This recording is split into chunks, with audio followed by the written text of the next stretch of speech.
In the session today, we're going to cover general searching. We're going to use the form search. We're going to search by the map, and we're also going to cover the speed bar. We'll also look at emailing, printing, and driving directions. So if you hover over the search tab, you'll notice all the different property types come up. In addition to the property types, you can do an agent search or an office search. If you click on more, this is also where your history and open house search is. So any type of searching you're going to do in Matrix is going to be done through the search tab. So we'll just open up the residential search, and here you'll see the fields that the association has determined that you use quite often, and they've put them on the template already for you.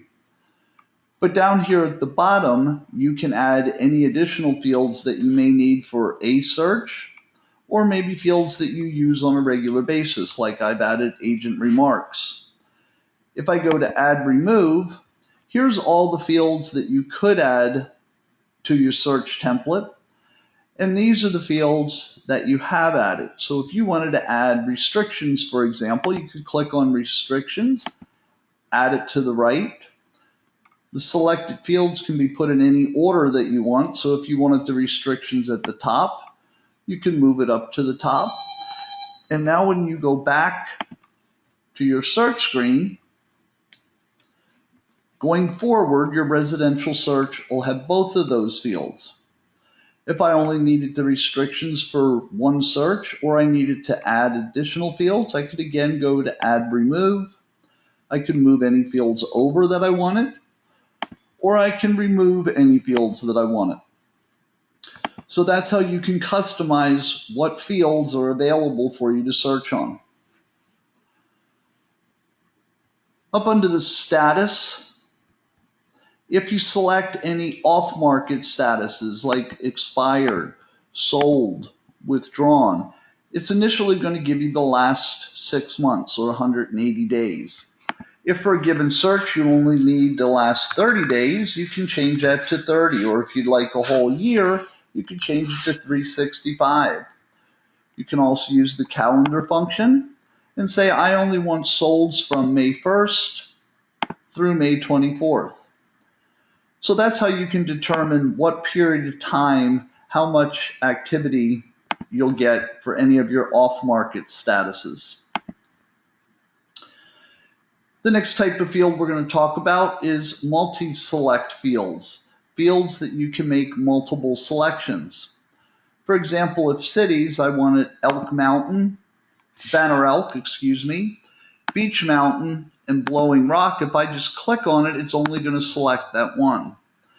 To select multiples, you'll hold down your control key or your command key on a Mac. You'll hold that down and make your selections. If you have an item selected and you want to deselect it, if I just click on it, it's going to select that one. So if there's something selected you want to deselect, you'd again hold down your control key or your command key on a Mac, and you could turn them off one at a time. That'll be the same for any table-driven field. Even if you've added one at the bottom, that's how you would make multiple selections. The next thing we'll talk about are numeric fields, like price. If I type in 400, that's exactly 400,000. And you'll see down here at the bottom, we have 0 matches. So there's no homes that are active that are exactly 400,000. If I wanted 400,000 or more, I'd put a plus behind that. So 400 plus, and you'll see down here in the bottom left, I have 646 matches. By the same token, if I change the plus to a minus, now I'll have 1,639 homes that are 400,000 or less. And to put in a range, you'd put in 400-600, and that would take us to 306.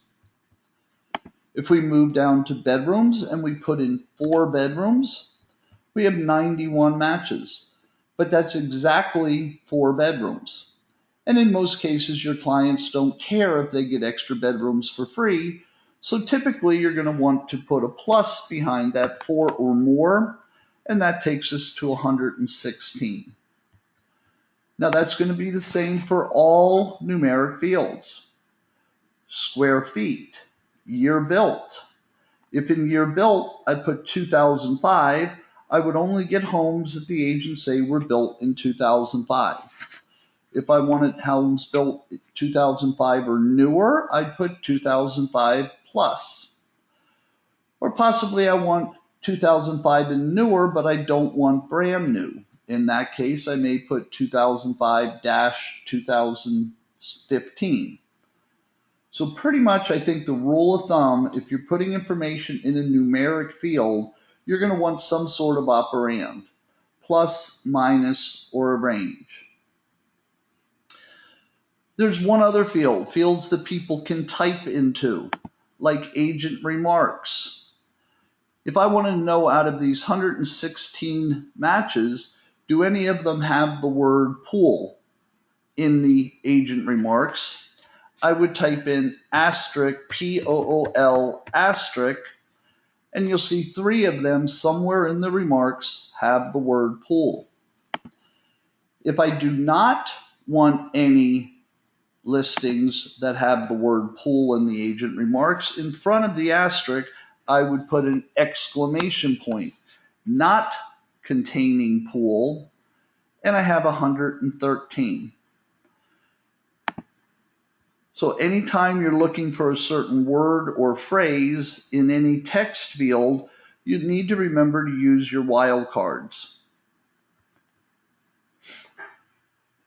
So once you have your criterion, typically you would go to the Results tab. I'm just going to make a quick stop at the map and show you that it's going to show me where the properties that meet my criteria are located. And if I hover over any of them, it tells me price, bedrooms, baths. If I click on any of them, it'll give me more information about the property. And I could click on the MLS number to see the full report. But again, typically once you put your criteria in, you'd move to results. And here you have your results grid showing you the listings that match your criteria. You can sort by any of these columns by clicking on the name in the header, not on outside the name, on the name itself, and it'll sort ascending, descending. Same with price, ascending, descending. You have your normal icons to look for your photos, map the property, your property history, your attachments, any virtual tours, if there were any open houses, showing time, and to get to the tax record for that property. You also have a link here for CRS tax. Once we have our results, we can make a determination of the listings we want to work with. For example, you'll notice that the button bar across the bottom right now is pretty inactive. But as soon as I make selections of the listings, it'll light up and I can start working with the listings. For example, if I wanted to email those 4 listings to someone, I would click on email. If you type in a name and it matches one of your contacts, it'll pull up any matches so you could select the contact right from there. Or if you type in an email address that matches any of your contacts, it'll pull it up and you can select it without having to type it all in. If you want to send to multiple clients, if you click on 2, it'll bring up a list of all of your clients. And to send to multiples, you'd hold down your control key or your command key on a Mac, and it would send to numerous people those 4 listings. If you send it to numerous people, they won't know you sent it to anyone else. It'll look like you just sent it to them. Or you could type in anyone's email address here. Keeping in mind, if it's not a contact, if they're not in your contact database, the only thing they'll be able to do when they look on their portal, when they get that email, the only thing they'll be able to do is look at the listings that were included in that email. If you want the person to get the full functionality of the portal, where they can run their own searches, they can favorite listings, you'd have to create them as a contact. But right from here, you could click on Create New Contact, put in the first name, last name, and email address at a minimum. You could put more information if you'd like to, but at a minimum, it requires those 3 fields. Then when they receive the email, they not only would be able to be looked at those 4 listings, but they'd also be able to search the MLS for other listings and categorize the listings and have the full functionality of the portal. You then would type in your subject, your email body, and hit send. To print the 4 listings that you have selected, you click on print. It gives you a list of all the different reports that are available to print. Again, if you wanted to print multiples, you could print, for example, the agent thumbnail. And if I also wanted the client thumbnail for my client, I could hold down my control key or my command key on a Mac, and I could send to numerous people. You also have the ability, if you've uploaded a header and footer image, to print your header and footer on the printouts. You can also print the search criteria. And if you want to save ink, it won't print the images. And now if I go to print to PDF, you'll see that I'll have my header. Then I'll have my agent thumbnails and my footer. And on the next page, I'll have my header, my client thumbnails, and my footer.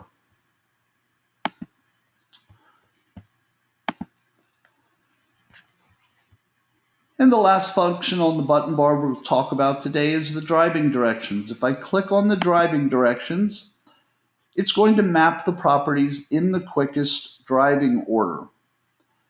Now, due to appointments, that type of thing, that won't necessarily work for you all the time. So if you need to change the order, all you need to do is go over to the right and click and drag them into the positions that you'd like them. You can also add a starting point, possibly your office or their home. You can add a stop. It'll put the stop at the bottom, but if the stop's where you want to take them for lunch, or if it's in your route a different way, you can always click and drag and put it in whatever position you want.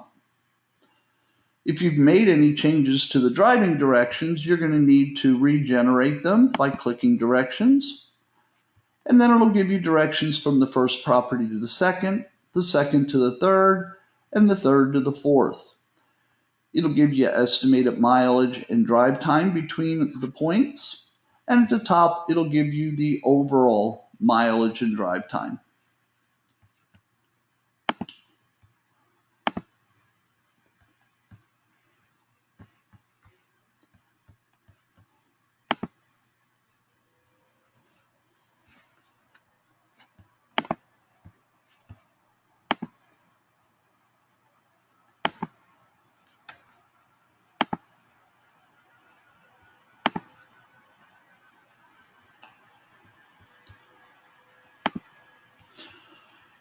So that pretty much is form searching, emailing, printing, and driving directions.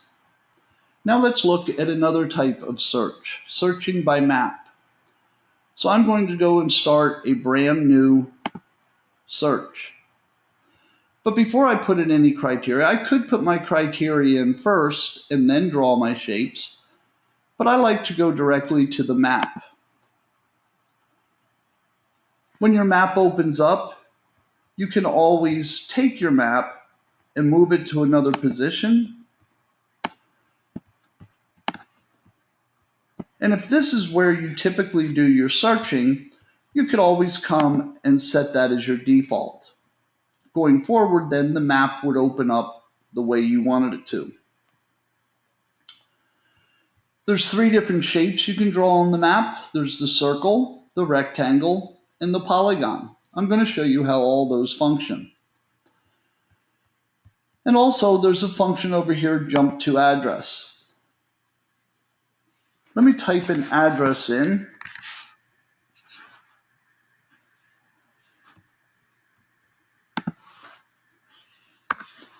And it's going to pinpoint that address. I like to use this sometimes for, let's say I'm going to select the circle. My client told me that's where they're going to work. And they want to live within 2 miles of their property. So I clicked on that marker, and now I can go out 2 miles, and I can set the shape. This is also function using the jump, and the radius is also good for if you're doing a CMA or something, and this is your subject property, and you want to find properties in the vicinity, a mile from the subject property, etc. So to draw the circle, you click to start, and you go out the distance that you want, and you click to set the shape. 2 clicks. The rectangle functions the same way. You'll click to start your shape, and then you can draw your shape however you need to define the area you're trying to, and you can click again to set the shape. The polygon is a multi-sided, I could follow this road here very intricately, I could follow a riverbank, because every time I click, it's going to allow me to change directions.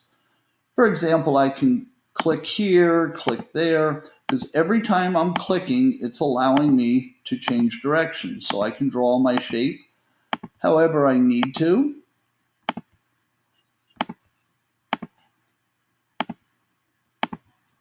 When you're done drawing the polygon, you need to let the system know that you're done. So you'd go back to the initial dot, click again to set your shape. Now the reason I drew that polygon on top of these other shapes is, for example, let's say my client said this is where they want to live, but they don't want to live close to any of the highways. So I can go to the dot associated with any shape, and I can exclude that shape. So watch what happens to the listings inside of the polygon when I hit exclude. It removes the listings from the results. So this is a good function if your client designates an area that they want to live in, but there's a couple pockets in there for one reason or another they don't want to live in. You can eliminate those from the results. And now that I've got my geographic area created, if I go back to criteria, I've got 86 matches. But now I can add additional criteria. For example, let's say the client can only afford between 400 and 500,000. That takes it down to 4 matches. So the shapes that you've drawn on the map and your criteria work hand in hand. I could have put my criteria in first, and then like we noticed in the form search, when we go to the map, it'll show me where the properties are, and I could have drawn my shapes then. I like to draw my shapes first, defining the geographic area, because then as I'm putting in criteria, I can see what it's doing to my results. For example, we've only got 4 matches, and I could sit here and say, well, if you could go up to 600, you'd have 7 matches. So as you make changes to your criteria, it's going to reflect the matches within that geographic area. So that's map searching. The last type of search we're going to talk about today is the speed bar. And the speed bar is not only available if you're on the desktop version, but also if you're using Matrix on your telephone and you present it with the mobile version, you'll still have a speed bar on your phone. In the speed bar, you can do things like type in MLS numbers, 200, 124, 200, 989, 200, 261. And when I hit enter, there's my 3 results. Speed bar is also where I would go if I'm searching for a certain property. A client tells me they're sitting in 289, they're sitting in front of 298 Lodge Ridge, and they want to know how much that property is. When I type an address in, it's an all status, all property type search. So the results are going to include any listing, regardless of status or property type, that's been in the MLS for that address. So if a listing that they're sitting in front of still has a for sale sign on it, but it's actually a pending listing, it would pull it up and show you that it's pending or whatever the current status is. The speed bar is also good for, let's say you have a client that said they just drove down Humming and they want to know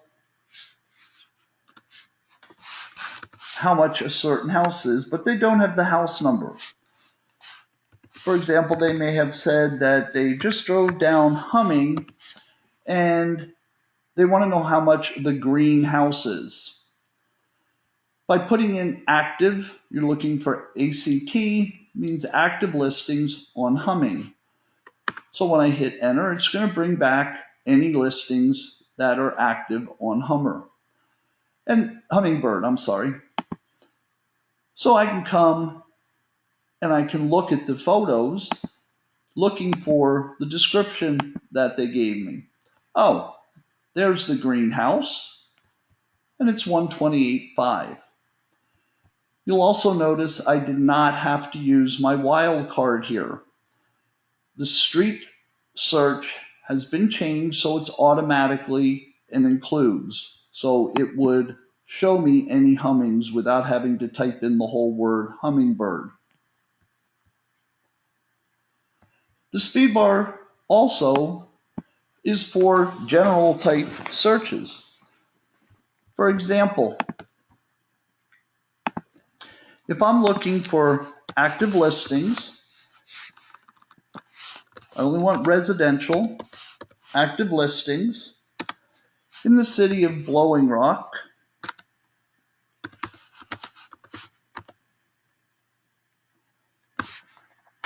That are between 400 and 600,000. When I hit return, I've got 64 matches. I can add additional criteria. Search. For example, I only want ones that have 3 or more bedrooms, 3 or more baths. That takes me down to 56. I could also put square footage, 2,000 to 2,500 SQFT, which takes me down to 12. Now the order that I'm putting this information in doesn't matter. I could have put it in any order at all. The only thing that order matters on is beds and baths. Beds first, followed by baths. But I could have put my beds and baths as the first item, and then I could have put the square footage. Then I could have put Blowing Rock. So any order that you want. For a full list of things that will work in the speed bar, if you click on the question mark, it'll show you the items that work by default. I pretty much showed you all of the default items. I could have used zip code instead of the city name, but each agent can also create their own speed bar shortcuts. For example, we'll pretend that I have a client that is looking for a property with a swimming pool, or I have a lot of clients that look for properties with swimming pools. So I've created a speed bar shortcut for swimming pools. I called it /POOL. So now when I hit enter, it's going to show me if any of these 12 homes have a swimming pool. And there we have one on Wild Turkey that does. To create your own speed bar shortcuts, you'll start with a brand new search. The first thing I always do when creating a speedbar shortcut is I'll hit clear. So I have no information in here. And then I'll put in whatever I want my speedbar shortcut to be. So let's go ahead to add remove, and let's add water features, for example. So let's say I have a lot of clients that want to be by the water. So I'll include all of those features there. Now I'll go to results, and on the save button bar, you've got new speedbar shortcut. So in the speedbar shortcut, I would type in a name that I'm going to remember. Do not take that slash away. That's what defines it to the system as a user-defined speedbar shortcut. And call it anything you want. I'm going to call it /water. And save. So now I've got a speedbar shortcut for anything that's by the water. So if I'm looking for active listings that are residential, for example, by the water, I've got 300 of them. And then I could put any other criterion that I wanted. For example, let's say Linville. And now we're down to 11. I could put beds, baths, whatever. So each user, each of you can create up to 10 of your own speedbar shortcuts. And the last thing we're going to talk about today is Matrix automatically saves every search that you go to results on. And it retains the last 50 searches or 7 days, whichever's less. So if you do 4, 5, 6 searches a day, it'll save a whole week's worth of searches. The searches are located right here under recent searches. If I click on recent searches, here you'll see here's all the searches that we've been running today. Here's our Linville. Here's our humming. All the different searches that we've run. And let's go back to the very first one that we were working with today. And as long as I haven't signed out, it takes me back exactly where I was. So this is a great function for if you're working on something and all of a sudden you have to go make a phone call or you need to run another search. You can, when you return, you can go to your recent searches and go pick up exactly where you were. And one quick last thing under the speed bar is it's not just for listings. If I'm out on the street, out on the road, and I need to get a hold of another agent, I could use my speed bar and type in AG for agent. And let's say I know their last name is Miller. So I'll type in Miller. It asks, do you want first name Miller or last name? I want the last name. So here's all the Millers. So I could find the one I want and call them, email them, whatever I wanted. The speed bar also works for offices. For example, if I'm looking for an office, I'd type in OFF. And let's say I know it's a Century 21, so I'll type in Century and I'll use my asterisk because I don't know which Century 21 it is. And when I hit enter, it's going to ask office name or street name, office name, and there are the Century 21. So the speed bar can be used not only for listings, but it also can be used for agent and office searches.